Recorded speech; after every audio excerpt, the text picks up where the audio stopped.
Israel Hamas സംഘർഷം ഗാസയെ വാസയോഗ്യമാക്കിയില്ലെന്ന് അമേരിക്കൻ പ്രസിഡന്റ് ഡൊണാൾഡ് ട്രംപ് പരാമർശിക്കുകയുണ്ടായി. ഗാസ മുൻപ് അമേരിക്ക ഏറ്റെടുക്കുമെന്നും അദ്ദേഹം പറയുന്നു. മേഖലയിൽ നിന്നും പാലസ്തീൻ ജനത ഒഴിഞ്ഞു പോകണമെന്നും ഇസ്രായേൽ പ്രധാനമന്ത്രി ബെഞ്ചമിൻ നെതന്യാഹുവിനൊപ്പം നടത്തിയ സംയുക്ത പത്രസമ്മേളനത്തിൽ ട്രംപ് വ്യക്തമാക്കുകയും ചെയ്തു. ഒന്നാം ഘട്ട വെടിനിർത്തൽ കരാറാണ് ഇരു നേതാക്കളും പ്രധാനമായും ചർച്ച ചെയ്തത്. ട്രംപ് അധികാരമേറ്റതിനു ശേഷം ആദ്യമായാണ് മറ്റൊരു രാജ്യത്തിന്റെ ഭരണത്തലവൻ അമേരിക്കയിൽ എത്തുന്നത്. യുദ്ധം ഗാസയെ മനുഷ്യർക്ക് താമസിക്കാൻ കഴിയാത്ത ഇടമാക്കി.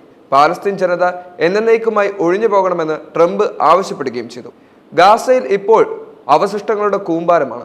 വെടിയേൽക്കാതെ കൊല്ലപ്പെടാതെ നല്ലയിടങ്ങൾ സുരക്ഷിതമായി താമസിക്കാൻ പാലസ്തീനികൾക്ക് കഴിയണമെന്ന് ട്രംപ് പറയുകയും ചെയ്തു. പാലസ്തീൻകാരെ സ്വീകരിക്കാൻ ഈജിപ്തും ജോർദാനും തയ്യാറാകണമെന്ന് ട്രംപ് ആവശ്യപ്പെടുന്നു.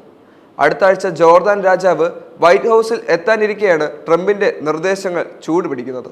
ട്രംപുമായുള്ള ചർച്ചകൾക്ക് ശേഷം നെതന്യാഹു ട്രംപിനെ പുകഴ്ത്തി. ട്രംപിന്റെ ശക്തമായ നേതൃത്വവും സമ്മർദ്ദവും കാര്യങ്ങൾ ഇവിടെ വരെ എത്തിക്കാൻ ഇസ്രായേലിനെ സഹായിച്ചുവെന്നാണ് നെതന്യാഹു പറയുന്നത്.